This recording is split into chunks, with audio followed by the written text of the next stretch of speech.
and welcome to The Popular Show. This is the fourth edition of our new telly programme for Sublation Media every Sunday and also out as a podcast. And if you want to get the full conversation with the brilliant guests that we're having on this show, you're going to have to join our fabulous podcast community over at patreon.com/thepopularpod for the full interviews.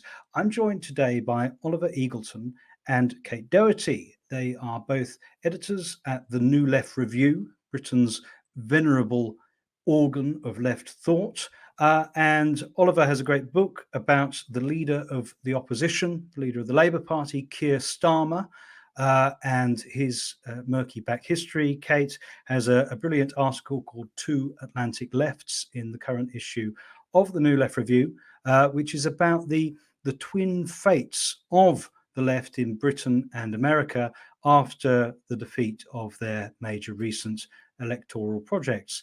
Thanks for coming on The Popular Show. How are you both? Yeah, well, thanks. Very well. Thanks, James. So we've just recorded the podcast episode that went out as a little bonus midweek, at which point Keir Starmer had managed to make himself the main character for perhaps the first time, not for particularly good reasons. After spending most of the year calling for the Prime Minister Boris Johnson to resign for breaking lockdown rules, he's now being accused of having broken lockdown rules himself. He said that if the police end up charging him, he will resign. What's happened in the interim? Who knows? But we're going to be digging into some of the deeper issues here. So on this show, which has an international audience, I really want us to focus on the parts of the book that really reveal Keir Starmer to be, I think, a very significant figure, even if he had never become Labour leader. What he did before that in his work as a celebrated human rights lawyer in the 1990s, and then as the chief prosecutor in the country in the after 2008 period,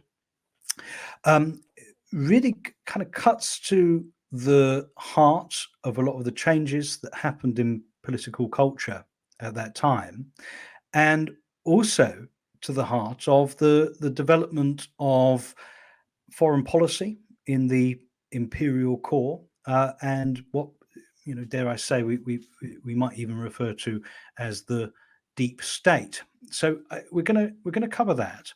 We're also going to hear from political theorist Anton Jäger a little later in the show on the way in which what might be framed as the left's move from activism and electoralism into kind of legal wrangling and procedures, how that narrative that it's possible to tell about the rise of Keir Starmer in Britain actually kind of reflects itself in the international left.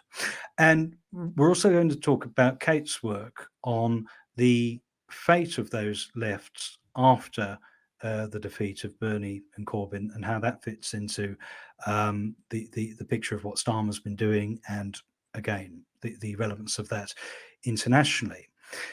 So maybe we can start with the stuff in the first chapter of your book, Oliver. So Keir Starmer became the head of the Crown Prosecution Service in 2008, the year of Obama's election, and 2 years before the Tory Lib Dem coalition government began its explosive austerity program in the UK. What is that role, and what does it involve? So the Director of Public Prosecutions is the most senior lawyer in England and Wales, who is responsible for overseeing all criminal prosecutions within that jurisdiction.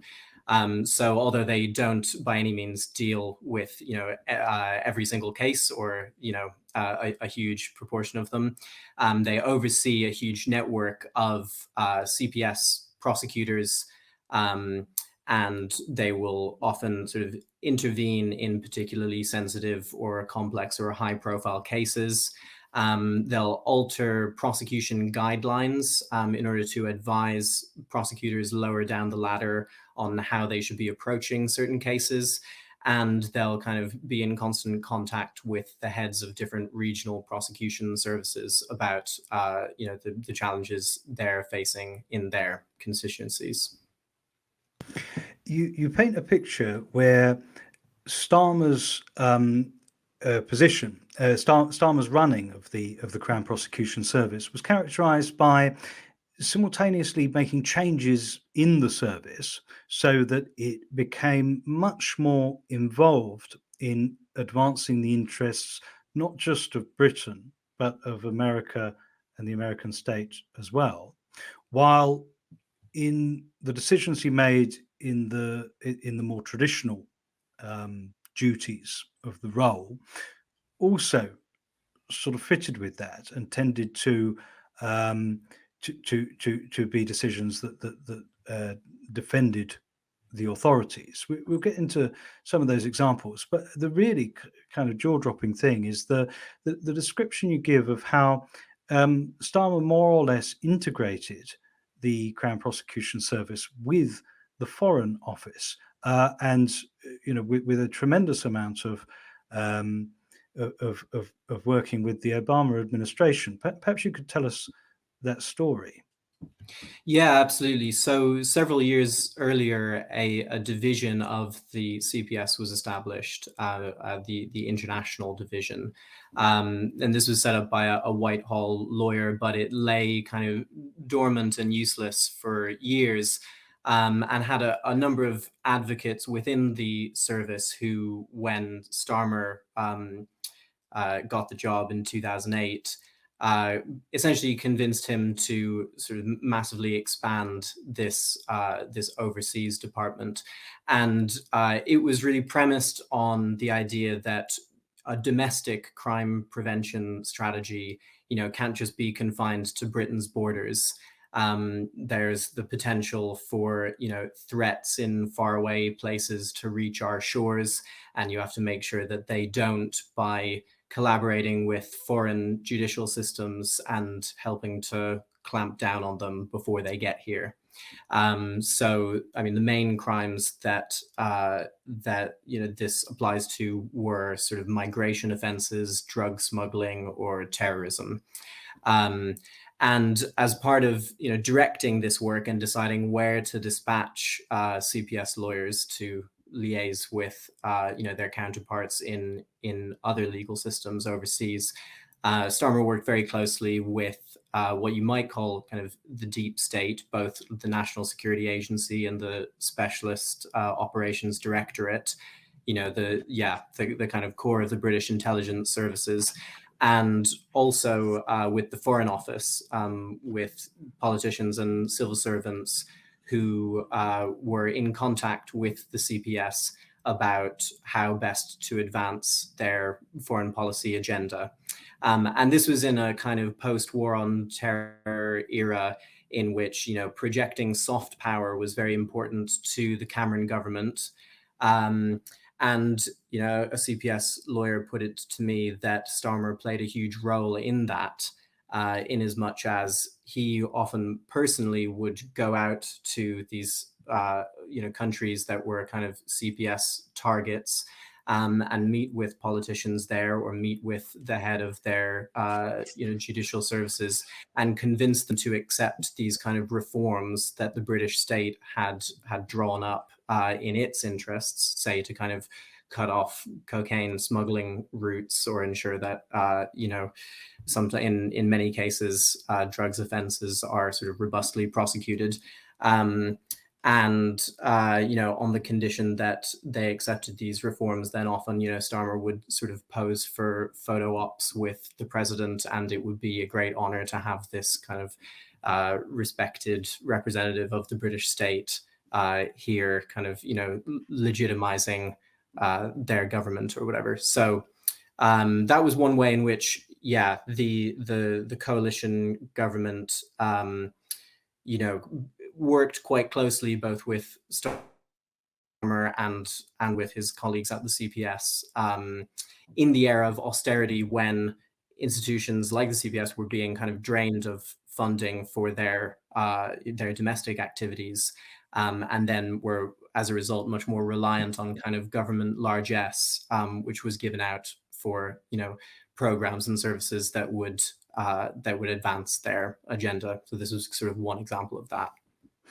So while making huge cuts at home and making cuts to the kind of domestic capacity of these institutions, the British government was also getting Starmer's CPS to export lawyers and export kind of British judicial processes to, I mean, just one list here in the book: Yemen, Somalia, Kenya, Afghanistan, Albania, the Caribbean, in what you refer to as remaking the CPS as a front in the transnational war on drugs. That is just an incredible story that, like, has barely been told and is barely known at all. The other side of it is rendition and also extradition. The way in which, for all we kind of look back on New Labour as this project with this appalling kind of authoritarian foreign policy that advanced all these kind of ways in which elementary human rights could be suspended. Starmer himself was an absolute continuation of exactly those processes and personally expanded them. Is it fair to say?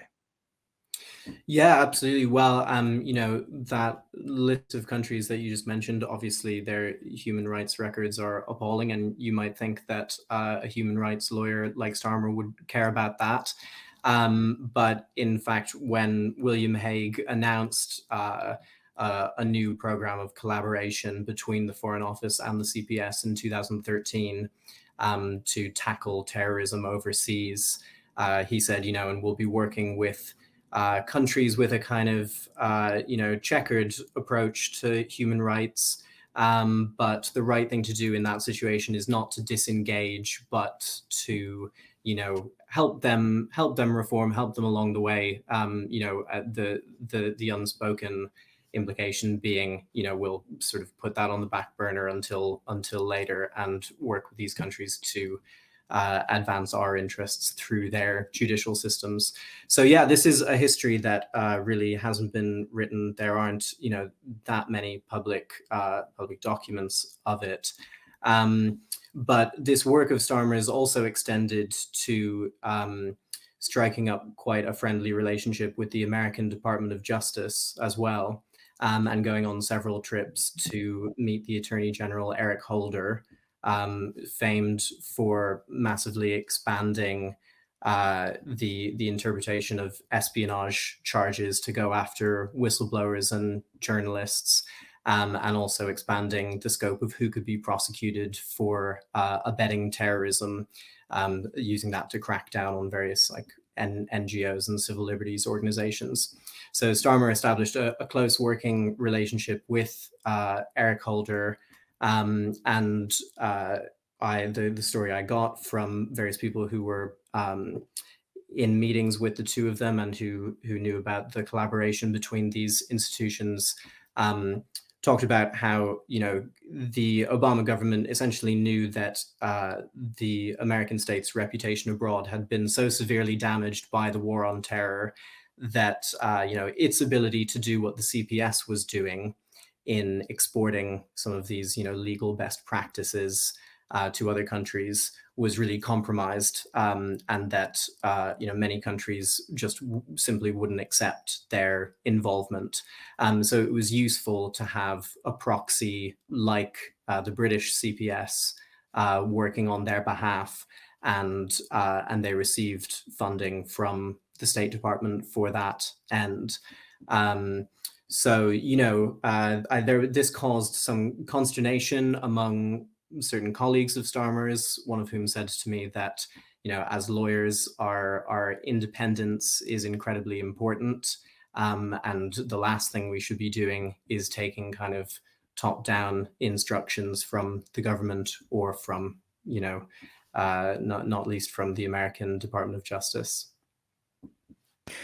Cait, from the point of view of your coverage of the kind of re-emergence, the rise and fall of the left in Britain after this period, one striking thing looking back at Keir Starmer's record is how many of the kind of galvanizing events and grievances and figures that in some ways paved the way to the kind of left resurgence in Britain had Starmer as part of the history. So if we sort of run through it, like what were the big grievances that meant that previously depoliticized people or relatively politically conciliatory people ended up backing the radical left candidates in 2015. Grievance about the way the state in Britain had responded to terrorism threats and the highly authoritarian measures taken there, the way that the state had responded to the huge kind of growth of protests over the previous decade. And we just have to look at Jean-Charles de Menezes, the guy who was killed in 2005 and in what was essentially a covered up police murder. Ian Tomlinson, killed in 2009, walking through a protest. And that's before we get to the utterly appalling role that the security services have had in relationship to British activism, the spy cops scandal, where over decades police had cultivated close relationships, parented children with campaigners and protesters in Britain.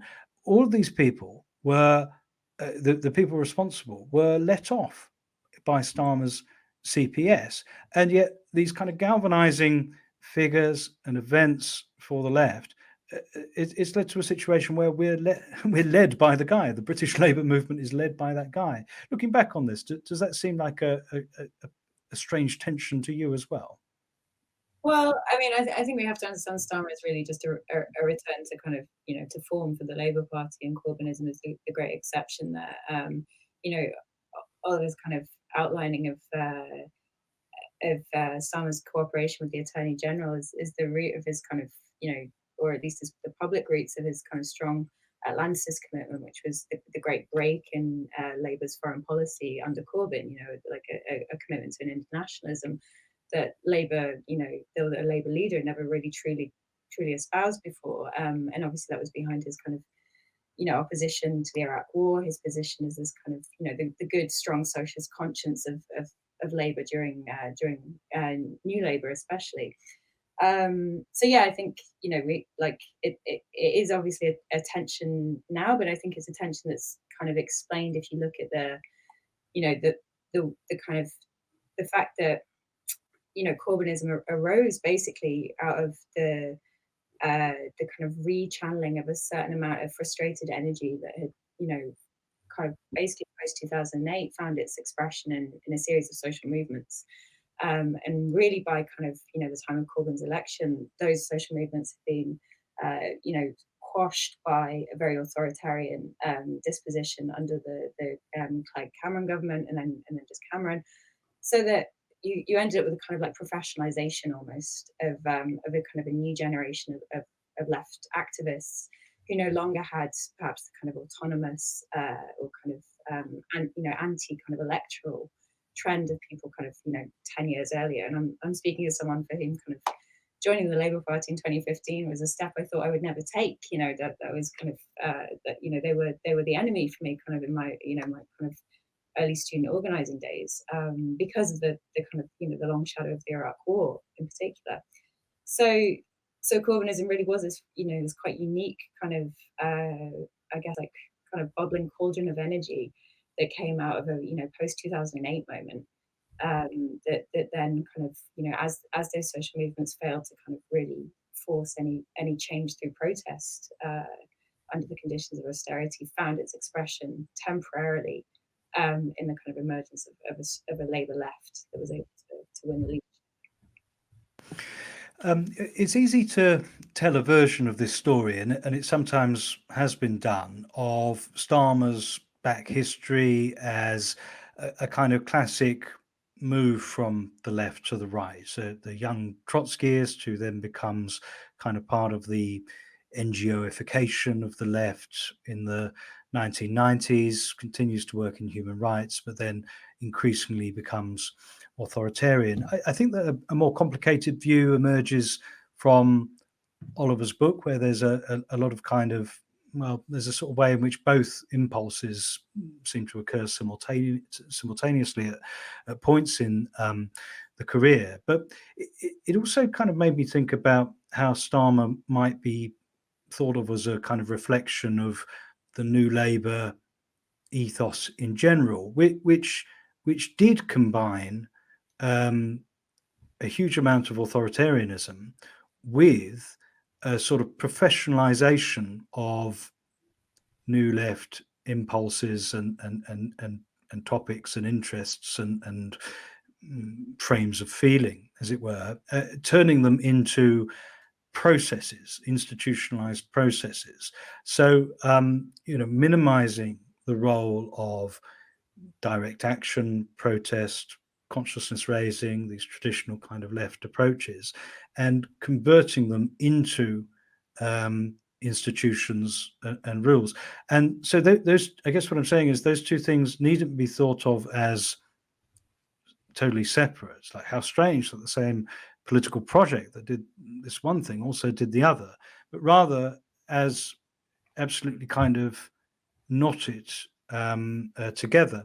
When I spoke to Mark Wadsworth, who is a British black activist who recently was best known for getting kicked out of the Labour Party on completely egregious false charges of anti-Semitism. In his early work, he'd been part of the campaign for justice for Stephen Lawrence, the murdered black teenager in the early 1990s. And the story he told was one where the activism of his early career kind of got taken in-house, as it were, by new Labour institutions like the Equalities and Human Rights Commission.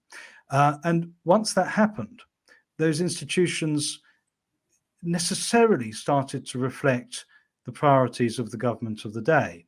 So it's almost as if as soon as you start institutionalizing and codifying processes, it doesn't matter how left-wing their origins are, they will inevitably get taken in increasingly authoritarian direction. So yeah, it's no accident that it ends up being, the very institution that came out of these new left anti-racist projects, the AHRC, that ends up being used primarily against the left itself with their investigation of Corbyn.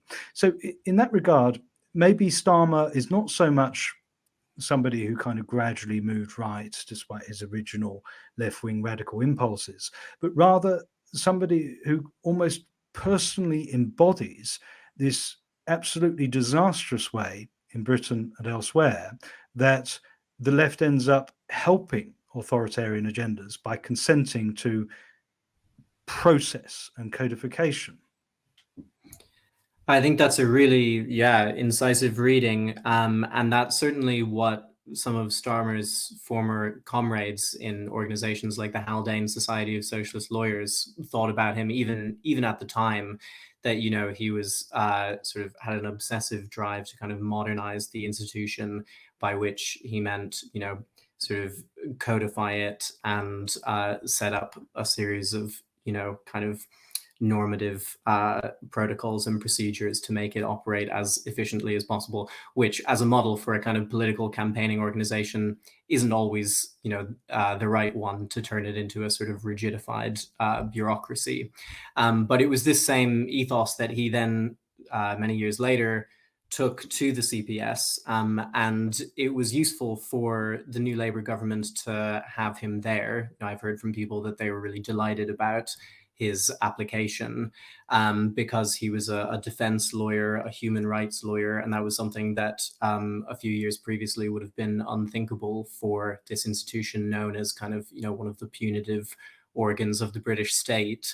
But I think there's a contiguity between his sort of human rightsist values and that kind of procedural mindset, in that for Starmer, the CPS will sort of only be guilty of judicial overreach or only perpetrate miscarriages of justice if its internal systems aren't operating properly. So when Starmer arrives, his big kind of internal process that he wants to institute is the drafting of a series of kind of what he calls like core quality standards. These are the legal standards that in every case we deal with, we will make sure to uphold. And it was Starmer's project to sort of draft these guidelines and then sort of drill them into every CPS lawyer. The idea being that if this was the kind of sort of bedrock of the institution, then it would best conform to these kind of human rights standards or whatever.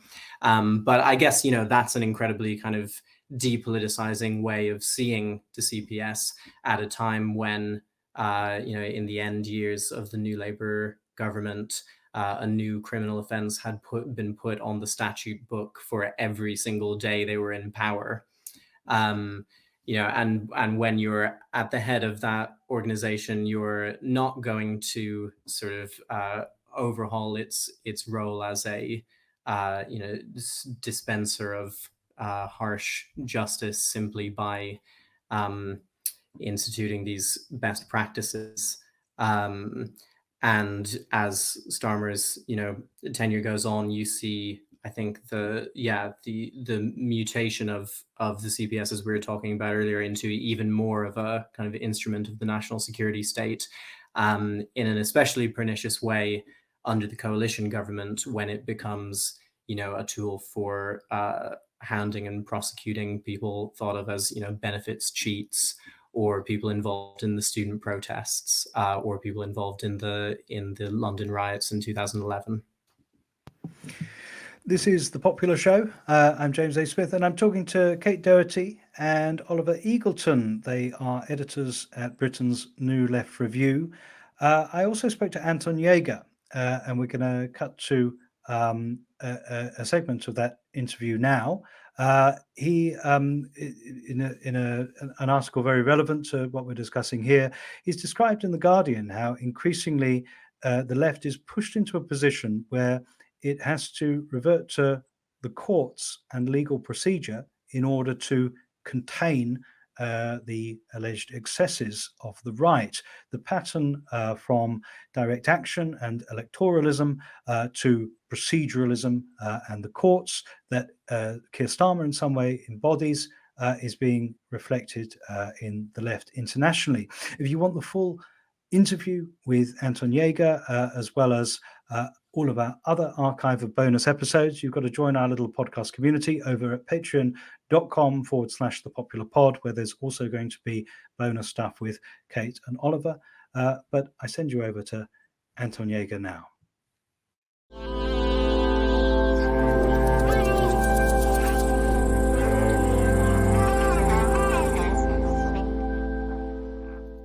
So the right has this crisis of governance, or has this problem how it's supposed to rule, insofar as it's lost its historic base, it's decoupled from society, and now the big neoliberal credit boom is definitely coming to an end. Inflation is returning to levels in the 1970s, and they don't really have answers to any of these issues, partly because they're not willing to impinge on private capital's prerogative, and partly because there's not enough personnel or talent in the party itself to actually make such a gamble.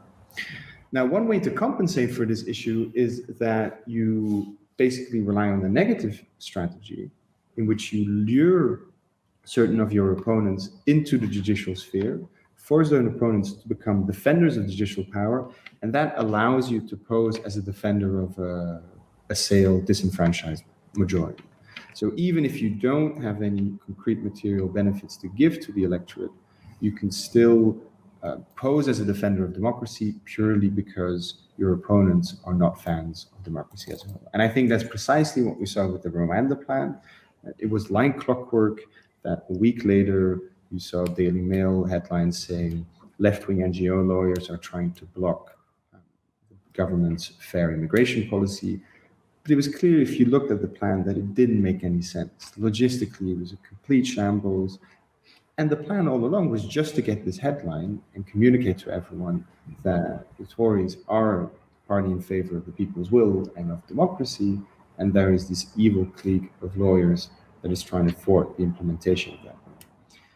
They'd already used this very same, sorry to interrupt, they'd already used this very same strategy, really, to do away with Corbyn when Boris Johnson prorogued Parliament illegally. That put the left, including Corbyn's left, in a position where they suddenly had to be going through the courts, siding with the courts in chastising Boris Johnson for suspending democracy in order to pursue his Brexit deal. So suddenly, instead of meeting the Tories on their own populist terms and offering their own kind of counter narrative of how they're going to serve the people against elites, the left was precisely with the elites, blocking Boris, who, okay, maybe he's acting illegally, but he's doing it in the name of the people. It was a pretty brilliant strategy of populism, and absolutely devastating for the state that Labour went into the 2019 election with. So in a way, it's not surprising to see the same kind of strategy being used now over this Rwanda plan. No, it's a great precedent, and I hadn't actually recognized this strategy in that particular prorogation move. Insofar as whatever you think about the legitimacy of the prorogation, it's quite transparent that it tried to force certain Corbynites into a de facto coalition with the Supreme Court, which is quite a recent innovation in British statecraft. Britain doesn't have this tradition of constitutional review, such as the US or other countries do. And that obviously means that you find yourself in very uncomfortable company, because you have to make the political argument against the prorogation in parliamentary terms, but instead you find yourself fighting court battles with judicial elites which are unelected. So if you look as if you're allying with unelected judges, that puts you in quite a difficult spot. It's almost a sort of politics by trolling. For all we've heard about the relationship between online trolling and the right, we've really seen that taken up into the highest sphere of statecraft, because what Boris Johnson and other right-wing politicians who are using a similar strategy are doing is acting in a way or proposing a law that nobody on the left or no liberal could countenance or go along with. So they're forced into the reaction. It's the politics of creating the reaction and following from there. Yeah, and that's a good definition of trolling, which has been given before, is that it's about eliciting a certain reaction rather than the statement itself. So it's deeply reactive in the literal sense, a form of politics. And this is exactly what we saw with Rwanda, but also with the prorogation. It's not necessarily about what the policy means or what the policy does, but it's what the policy causes and what kind of opponents it draws out. And to me, then the question becomes, what should the left's position be on this particular trick that's now being applied on the right more widely? And here I think there are several factors that contribute rather not to skepticism about judicial power, but which might lead the left into this dead end of becoming a sort of de facto handmaiden to judicial powers rather than the historic critic it once used to be. A rather more high stakes, depending on how you look at it, example has come up, or certainly a more widely publicized example has come up since you wrote the piece, which is in the US Supreme Court's the leak signaling that they intend to overturn the Roe v. Wade precedent, which bans individual states from legislating against abortion in the US. And this seems like just another example where the left and liberals, who naturally want to protect pro-choice measures in America and especially internationally, it looks crazy that America should be in a position to impose blanket bans on abortion, and yet the way in which this has come about, even to the detail that it's not even them doing it yet, it's them, this leak that signals they're going to do it, immediately the left and liberals are backed into precisely that corner you've described, where it's No, we need the Supreme Court to defend us against individual states, individual electorates voting in politicians who are going to ban abortion. So once again, we're backed into that anti-populist, structurally anti-populist position. I wouldn't just describe it as anti-populist, but anti-democratic. I think that was what makes it so actively uncomfortable as well. Yeah. And there was something eerie about publishing the piece in The Guardian and then the day itself finding out about the leaks and including a paragraph in the piece which talks about the risks of a left-wing turn towards judicial power, as illustrated precisely by the Roe versus Wade situation, and how this inflamed and empowered a certain resurgent right to contest abortion rights, not just in the name of principle, but in the name of democratic procedure. Insofar as they were imposed by judicial coup, since it was a judicial coup, it's not only ideologically, but democratically necessary to overturn it. So it gave that right a boost, which many other anti-abortion rights, for example, in Europe and other countries didn't have, because there was easier loser's consent, as political science call it, for the opponents to actually acquiesce to the new regime. And I think we need to distinguish two arguments here which are strategically important. Saying that the court is an unreliable guardian of popular power, or so that the court is a fickle friend, is not the same as saying that you're against Supreme Courts as such, or that you shouldn't oppose right-wing attacks on these kind of courts. So some people have made this legitimate reaction to my piece where they say, well, if the government's actually not respecting its own laws and is sort of blatantly ruling by decree, then obviously you should lawyer up and you should actually legally fight this, because the risk of norm erosion, which is a liberal fear, but which is a legitimate fear in many ways, shouldn't be downplayed. That is an argument I'm not denying. My argument is more, what does it mean to use the court defensively and to actively embrace the court as the main instrument of emancipation? And this is what we saw with Roe v. Wade already in the 1970s, is that the political scientist Bruce Ackerman said that it didn't actually have to go through the Supreme Court. It could have been a congressional action. Then it would have been a statutory binding incident.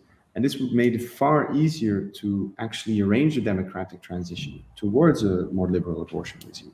Instead, the right got this big present precisely because of the fact that the Supreme Court deliberated on this, and then they could live off it afterwards. So it came on the heels of Supreme Court decisions that obviously also enforce civil rights, etc., etc.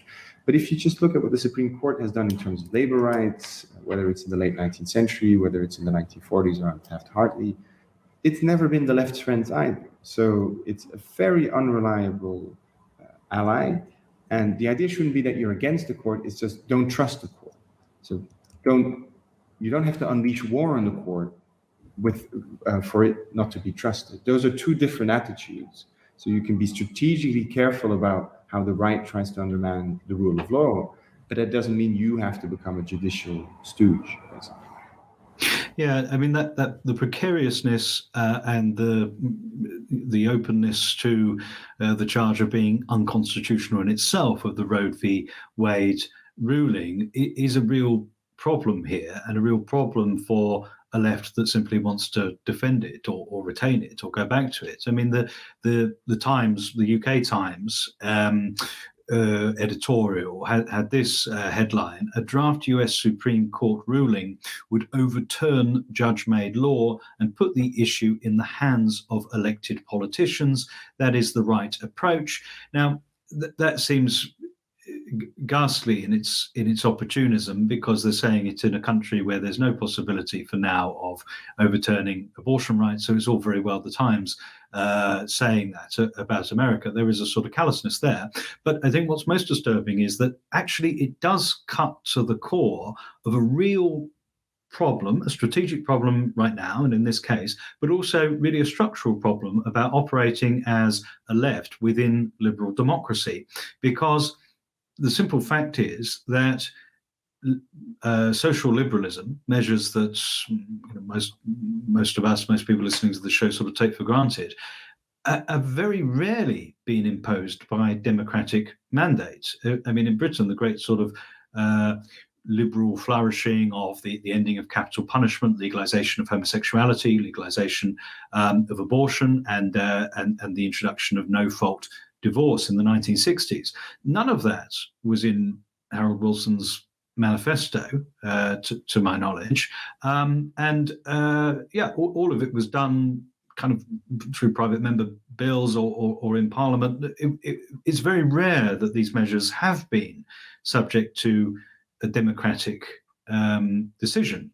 So really, I mean, we can sort of debate the particulars of Roe v. Wade, and we can talk about what lefts should do strategically when these issues come up. But really, there is a kind of core problem here in that the Times is not wrong to say that at the moment, the way people live is not in the hand of elected politicians. It's in the hands of a deeply interventionist and necessarily political, not to mention unpredictable and tumultuous court system.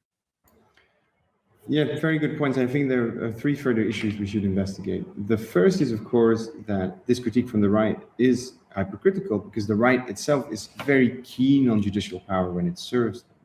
So the argument against judicial power, or the argument for democratic empowerment from the right should be taken on its own terms and said, well, if you're serious about decreasing judicial power, why don't you actually show this in your concrete actions? So when it comes to lawfare, or when it comes to weaponizing a Supreme Court majority in the United States for less labor-friendly, for example, policies, then the right is happy to do that. We see that also in Brazil and Latin America, where Supreme Courts are used to ban certain socialist or left-wing politicians from voting rolls, etc., or just to troll or lawfare someone out of an election. And then you should hold them to their own principles and say, well, if you're serious about giving elected politicians and the people a say, why don't you actually deconstruct the power of the court? And that's something they don't do because obviously they realize that the court has its own functions for them. So it should be about exposing hypocrisy rather than just joining in with the right in its attack on the court as such. The second question, certainly with Wilson, and I do think this is a difference between the American and the British case, even if it wasn't in the original party programs, even if it was through these private member bills, the fact that it's a parliamentary body that has a democratic mandate to rule, that legislates, makes it easier to obtain, as I said, losers' consent. So even if the politicians didn't say they were going to do this, the fact that these politicians, as trustees, were endowed with a certain mandate, makes it much easier afterwards for people to accept that these people made the right choice. So, of course, Supreme Court politicians are unelected or that indirectly appointed through a president. You don't have the relationship, British people don't have the same relationship to their MPs as Americans have to Supreme Court judges. The chain of democratic command is far more diffuse, and this immediately makes it much more difficult for you to organize a transition. The final point I'd say is there are instances of socially liberal legislation which were openly organized through democratic means, such as, for example, the Irish abortion referendum.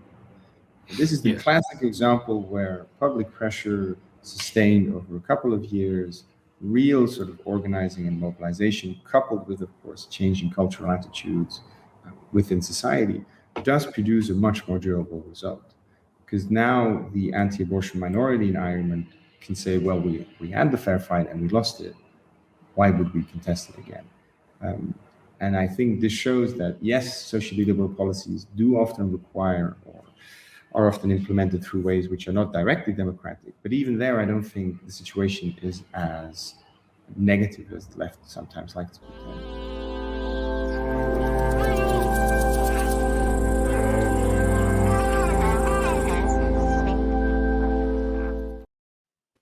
Anton Jäger there. And if you want the full discussion with Anton, you're going to have to get over to patreon.com/thepopulapod. I'm back with Oliver Eagleton and Cait Doherty.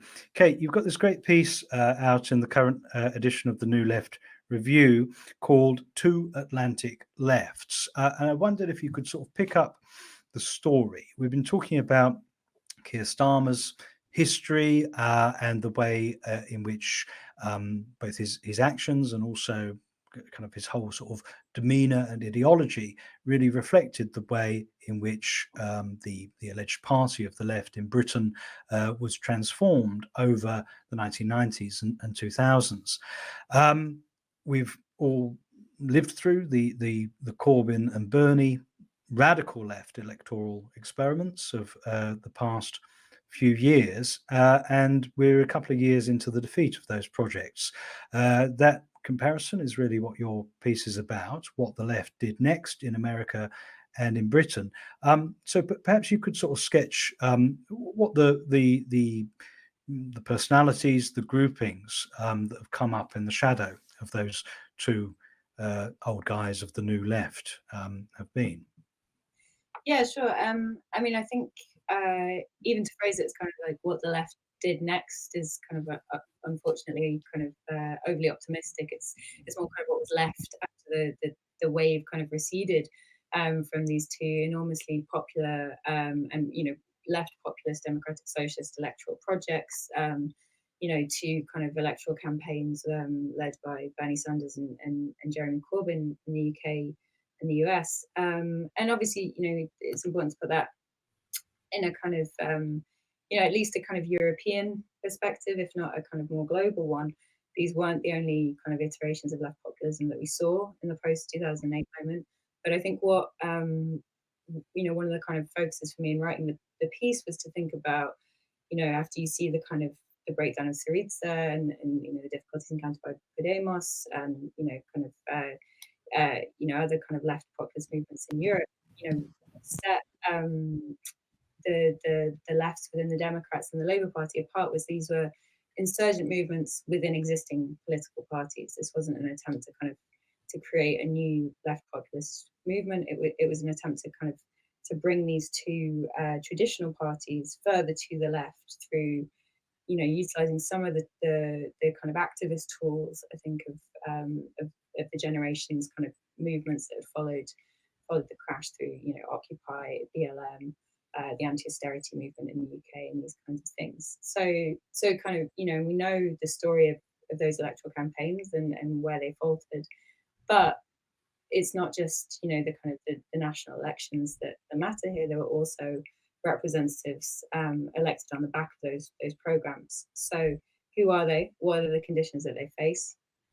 In the US, there's been a lot of fanfare about this grouping, kind of colloquially known as the Squad, which has expanded from 4 to 6 members over the course of between the kind of 2018 and 2020 congressional elections. And in the UK, you kind of, there was some kind of bemoaning of the absence of a similar grouping, really. And yet, towards the end of last year, you started to see some really kind of strong personalities emerging, often at great risk to themselves, quite laudably within the kind of the left of particularly the SCG. So there were some kind of strong points of comparison to be made there, I think, and that's roughly what the article sets out to do. You describe how the Labour Party in the UK has lurched right, while the Democrats have, aesthetically at least, inched left. Is one of the real kind of striking points of that contrast are in how Biden, as the victorious right-wing leader in his party, and Starmer as the victorious right-wing leader in his, have related to those new lefts, and really they've offered kind of two contrasting models of what the so-called centrist party can do with its millennial new left projects. Could you get into that comparison of how these two institutions have responded to the left over the last couple of years? Yeah, I mean, I guess one thing to kind of put into context is, there was a kind of a broader growth of what you might call progressive Democrats, kind of elected, between 2018 and 2020. So this grouping, the Congressional Progressive Caucus, kind of has expanded to, I think, something like 43% of the Democratic kind of congressional seats right now. So the kind of what in the UK we might call the soft left was starting to have some legislative kind of like push behind it under Biden. And obviously he was elected as well on this platform that, you know, some people have kind of referred to as a kind of a neo-statism, you know, promising to invest heavily in infrastructure, kind of using a lot of the electoral enthusiasm for projects like a Green New Deal, and tying that to an economic recovery plan for COVID that had a neo-Keynesian perspective to it. So there's just a lot more fertile ground there, you know. You know, and when you add to that, especially the fact that, you know, the Squad and the Left Democrats in the US were part of a winning party in government. So you know, that's a party that's then looking for new ideas, that's looking to kind of to bolster its reputation going into kind of, you know, what midterms that are always bad for parties kind of in government. So trying to kind of like construct some kind of you know, allegiance there has been important, but it's not, you know, it's not always worked in the Squad's favour either, and we saw that with the kind of the breakdown of negotiations and the difficulties around the Build Back Better plan and the budget reconciliation plan towards the end of last year, where, you know, this is, and I think this was quite an instructive lesson really for the kind of left as they move from being, you know, insurgents to kind of incumbents, is there are going to have to be kind of compromises and quite tough strategic choices to be made about, you know, when to apply that kind of leverage, and how far should you know, a smaller grouping that sees itself at least as more radical, like the Squad, stand aside from a kind of like a slightly more kind of wide-ranging group like the CPC, in an attempt to kind of, you know, articulate a protest and an opposition to the government of which it forms a part. Both groupings have been accused of squandering the goodwill and energies of the wider movement around them, and of completely failing to guard their autonomy from the wider party.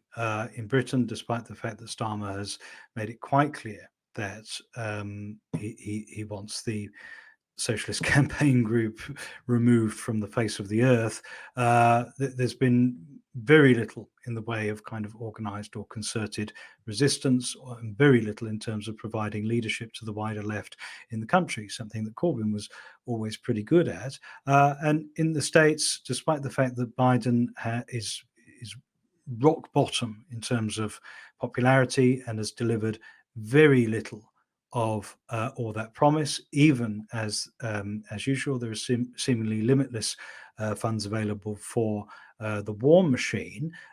Nonetheless, that kind of clear water between the Democrats and their left is not really in evidence. Do you think those criticisms are fair, and could those groupings be doing anything different strategically in your view? Well, yeah, I mean, you know, you always want these kind of figures to be acting more in line with the kind of, especially the kind of the radical left opposition platforms on which they were elected. But I think this is, you know, something where, you know, let's take a kind of concrete example. Someone like Jamal Bowman, you know, representative for New York's 16th, which is a kind of like, you know, a large constituency that has kind of a large, you know, a wide-ranging demographic between it. He's had to kind of balance, on the one hand, having been endorsed by the Democratic Socialists of America, and kind of really needing to appeal towards a very strong and kind of energetic and useful activist base, but with a very particular kind of demographic, which is, you know, the kind of classic thing that these electoral movements are accused of, you know, catering to exclusively, you know, a millennial, college-educated but downwardly mobile and precarious constituency. And on the other hand, you know, a wealthy part of kind of Westchester County, which also has a significant Jewish population. And, you know, if he's going to be re-elected, you know, in the upcoming midterms, then, you know, the positions that are available to him to take, you know, on Israel are quite limited there. And you saw that in him.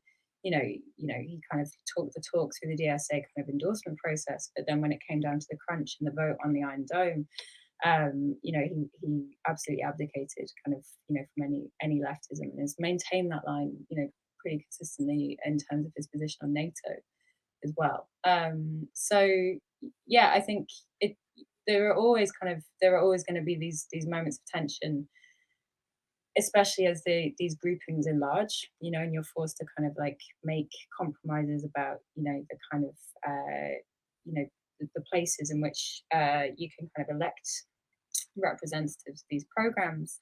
But I think one of the things I wanted to kind of try and get across a little bit in this article as well is that it's a sign of a strategic or a kind of contemporary weakness on the left that we're so reliant on looking at these particular figures as kind of like totemic, symbols, and kind of like pinning our hopes on this kind of like new generation of leadership, when the structural conditions for left success simply aren't there in either party. And so trying to kind of like acknowledge, yes, there is this media circus.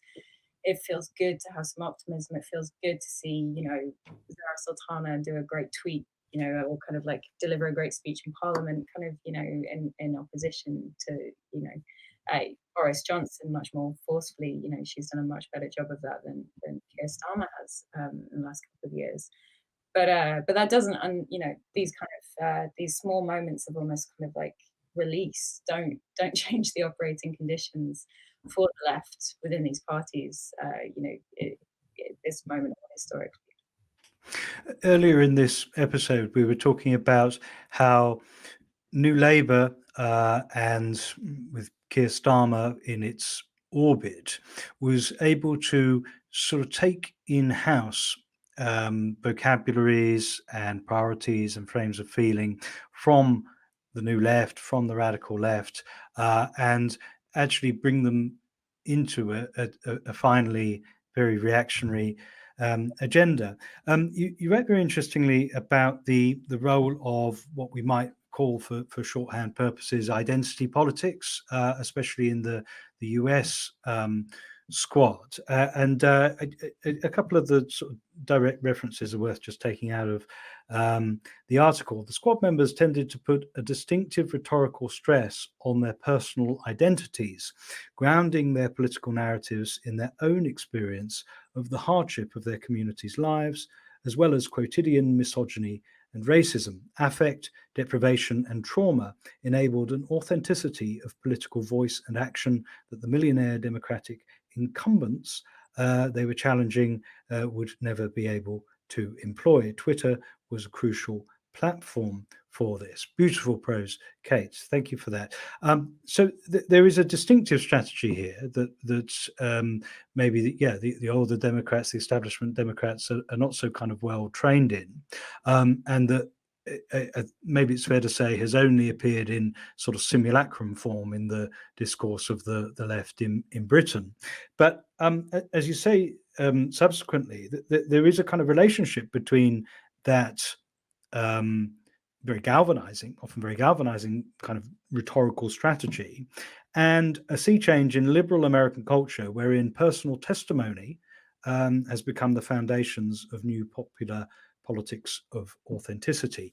So there is you can see where I'm going. Is there a danger of a repeat of the same old thing, where the radical left, that's, as you say, in the absence of a activated working class and a powerful labor movement, we pin all our hopes on individual charismatic figures, and they come up with new forms of galvanizing political rhetoric, but that kind of political rhetoric is completely assimilable by the mainstream centrist authoritarian reactionaries in the party. I think you wrote really well about the role of that kind of rhetoric on the part of the squad. But how ominous do you find that it's arrived at the very moment that your most kind of bog standard mainstream American liberal has suddenly become totally au fait with talking about intersectionality and standpoint epistemology? Well, I think to say it's ominous is probably kind of further than I would go. I don't think you'd want to kind of limit the kind of the expression of kind of like politicians' ability to speak to their own personal experiences. I think often that's the source of a very great and, like you say, galvanizing rhetoric. The point is, this broader thing about kind of, is this going to build a kind of like long-term viable political project, one that has its roots in a kind of like, a constituency for which the left ought to speak, which is, like a kind of a working class base, right? But this is just kind of like, you're trying to square a circle here, right? No kind of singular politician is going to be able to kind of undo kind of 40 years of neoliberal hegemony that has undermined the basis for a kind of a singular class politics. And I think it's great you've got Anton on today's show. He wrote a fantastic essay for Tribune a few months ago on this kind of drawing on the work of Paulo Gabaudo, but kind of he identified the role of like the hyper leader, particularly looking at AFC as a figure here, and Anton's development of that into kind of articulating the hyper politics, I think, is really relevant to the squad, and it points relevance to the kind of some of the rhetoric used by figures on the Labour left, so that is a slightly separate category. This is the point where, when kind of like nothing has, I understand Anton's argument, where there is no kind of like coherent kind of like class politics anymore, then everything becomes politics, right? But the actual kind of like the traction of those political statements has decreasing value and is open to further and further cooptation by the liberal media, as we saw, through the kind of like the American liberal media's, absolute fating of the squad when they formed a kind of convenient resistance to Trump, and now the instant cooling off, especially on kind of the more left figures like Ilhan and Rashida Tlaib, as they become a thorn in Biden's side, as they begin to critique, kind of responses to the war in Ukraine.